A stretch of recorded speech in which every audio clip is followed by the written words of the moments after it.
ஒரு house fly இருக்குது. அது அவங்க அம்மா சொல்லுது, ஒரு பளபளப்பு காகிதம் அது கிட்டக்க போகக்கூடாது, நீ உங்கள் அப்பா அதில் போய் தான் உட்காந்து இறந்துட்டாரு, அதனால நீ அது பக்கம் போகாதே அப்படின்னு அந்த கிட்ட அந்த அம்மா சொல்லுதா. ஆனால் இந்த குட்டி என்ன பண்ணுது தெரியுமா? போய் தூரம் நிற்கும், அதை பார்க்கும். அது கவர்ச்சியாக இருக்கு இல்லையா? அந்த பளபள காகிதம் கவர்ச்சியாக இருக்குது, போலாமான்னு இருக்கும்.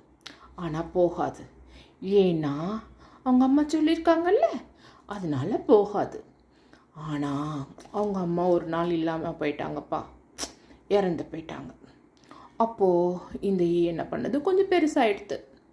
இதனோட ஃப்ரெண்ட்ஸ் எல்லாம் அந்த பளபளப்பு காகிதத்தில் போய் உட்கார்றாங்க வராங்க இப்படி.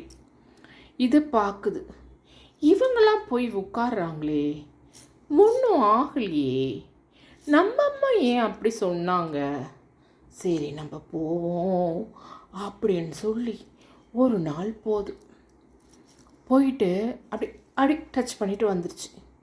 அதுக்கு ஒன்றும் தெரியல. ஆஹா நல்லா இருக்கே அப்படி சொல்லி இன்னொரு வாட்டி போயிட்டு அப்படி கொஞ்சம் உட்காந்துட்டு வந்துடுச்சு. ஒன்றுமே ஆளியே, அம்மா ஏன் இப்படி சொன்னாங்க அப்படி சொல்லிட்டு ஒரு நாள் போய் உட்காந்து நல்லா அதில் புரண்டு ஆடிட்டு அப்படியே தூங்கி போச்சு. எந்திரிச்சு பார்க்குது, பார்த்துட்டு போகலான்னு எந்திரிக்குது. அதனோட ரெக்கை இருக்குல்ல, ஒரு ரெக்கை அதில் ஒட்டிக்கிச்சு. அது இப்போது ஃபோர்ஸ் பண்ணி போனால் அந்த ரெக்கையை இழந்துடும் அது.